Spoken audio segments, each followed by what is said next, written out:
तर सगळ्यात मोठ्या आणि सगळ्या अचूक एक्झिट पोलमध्ये मी ज्ञानदा कदम आपल्या सर्वांचं स्वागत करते। सगळ्यांना उत्कंठा आहे महाराष्ट्रात काय होणार याची। महाराष्ट्रामध्ये जवळपास 50-50 असा एक्झिट पोलचा अंदाज महायुतीसाठी आणि महाविकास आघाडीसाठी आपल्याला दिसतोय। एबीपी आणि सी वोटरच्या एक्झिट पोलनुसार महाराष्ट्रात भाजपला नेमक्या किती जागा मिळणार आहेत, तर भाजपला 17 जागांवरती विजय मिळेल असा अंदाज आहे। 2019च्या तुलनेमध्ये भाजपच्या 6 जागा कमी होतील असं एक्झिट पोल सांगतोय। 2019 साली भाजप किती जागा जिंकलं होतं, तर 23 जागा जिंकलेलं होतं।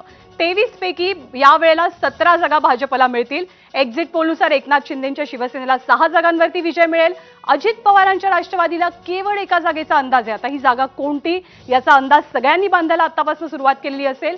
उद्धव ठाकरेंची मशाल 9 ठिकाणी पेटेल, 9 ठिकाणी प्रज्वलित होईल असं एक्झिट पोल सांगतोय। तर शरद पवारांच्या राष्ट्रवादीला 6 जागा मिळण्याचा अंदाज आहे। महाराष्ट्रामध्ये काँग्रेसला किती जागा मिळतील, तर 8 जागांवरती काँग्रेस विजयी होईल असा अंदाज या एक्झिट पोलनुसार वर्तवला जातोय। त्यामुळे प्रचंड इंटरेस्टिंग आकडे महाराष्ट्राचे 48 जागांपैकी कोण किती जागांवर विजयी होईल। महायुती 24 जागा तर महाविकास आघाडी 23 जागा।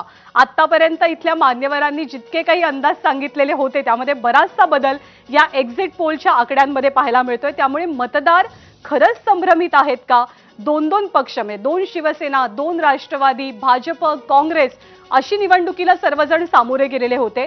त्यामुळे आपण कुणासोबत नेमकं राहायचंय? आपण आपल्या आधीच्या पक्षासोबत राहायचंय, नवीन मंडळींसोबत राहायचंय, जे जुने लोक आधीपासून आहेत, नवीन लोकांची एंट्री झाली आहे, अशा एका युतीला आघाडीला आपण मतदान करायचंय का, याचा कुठेतरी संभ्रम दिसलाय।